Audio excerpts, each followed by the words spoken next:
Hello，大家好，黃師奶好耐都冇煲湯啦。咁今次呢，就想介紹一個呢係非常簡單嘅一個夏天飲嘅湯啦。咁呢個湯呢，可以健脾去濕消暑嘅，材料亦係非常簡單嘅。咁呢個湯呢，亦係適合一家大細飲用嘅。咁首先呢，我就將1兩嘅扁豆同埋1兩嘅赤小豆啦，就用水浸下佢先。咁呢，就即係越早做呢，你就可以浸2-3個鐘都冇問題嘅。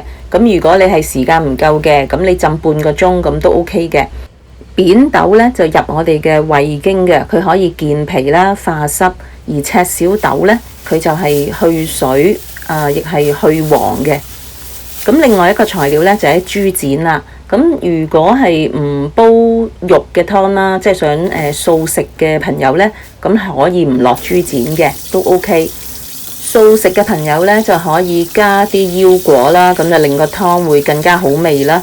咁係啦，咁我自己呢，就係揀咗豬展啦，咁佢會比較瘦啲啦，咁同埋蛋白質又係非常豐富。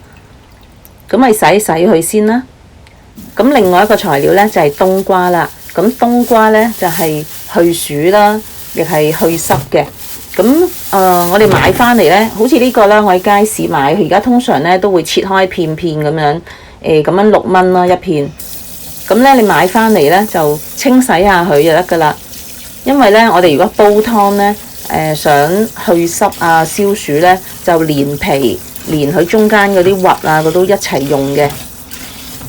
咁你洗一洗佢，洗乾淨個外皮，咁就 OK 㗎啦。咁其實冬瓜呢，喺夏天呢係一個非常好嘅食材啦。咁另外呢，就要一啲蜜棗。咁我呢隻蜜棗呢，佢就寫住冇硫磺啊咁樣啦。咁我就用咗3粒。咁我今次煲嘅份量呢，都係5至6人嘅份量嘅嗰個湯水。咁啊用3粒啦。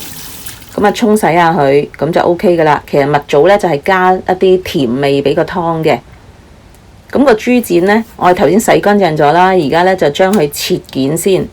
咁你將佢切開咗之後呢，可以出水，咁就等佢外面嗰啲即係雜質啊或者之類呢，或者血水啊之類呢，就可以去咗先啦。呢個湯呢，如果你唔選擇豬展呢，都可以選擇豬骨嘅。咁即係睇你自己嘅喜好啦。咁我將佢切件先。咁跟住呢，就用個鑊啦，就裝咗一啲水，跟住將佢豬展呢，就切件咗之後，即係放落去，跟住先嚟開火，即係凍水落嘅。開火之後呢，就冚埋蓋啦，就等佢水滾。咁而家呢刻呢，我就將個冬瓜都切件啦。咁記住啦，就係連皮連中間嗰啲囊啊核啊都一齊用嘅。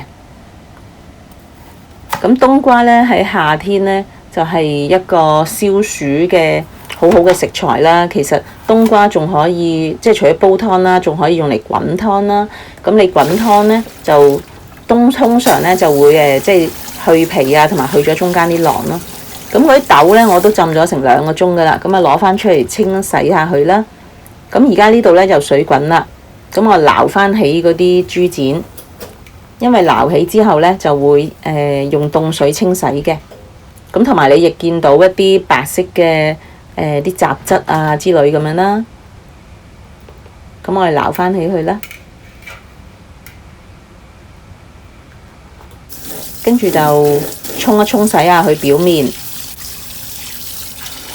其實呢個湯呢，就好適合夏天，而且好簡單啊。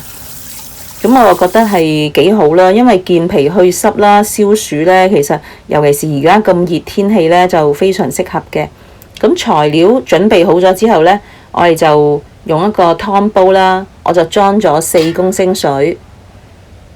咁呢啲材料都可以凍水落㗎啦，將全部材料都放晒落去就得㗎啦。咁啊非常簡單。咁你放晒全部材料之後呢，就可以冚返埋蓋啦，就開大火。咁當佢水滾之後呢，你望到 OK 冇問題啦，咁你就冚返埋蓋啦，就將佢轉細火。咁啊轉細火1個小時呢，呢個湯就煲好㗎啦。咁係咪非常簡單呢？咁我就建議大家呢，即係1個星期都可以煲一次呢啲湯水飲嘅。今次嘅分享就去到呢度啦。如果鍾意有條片嘅就 like、share 同埋 subscribe 個 channel 啦。我係歡迎你哋喺片下面留言嘅。咁我哋下次再見啦，拜拜。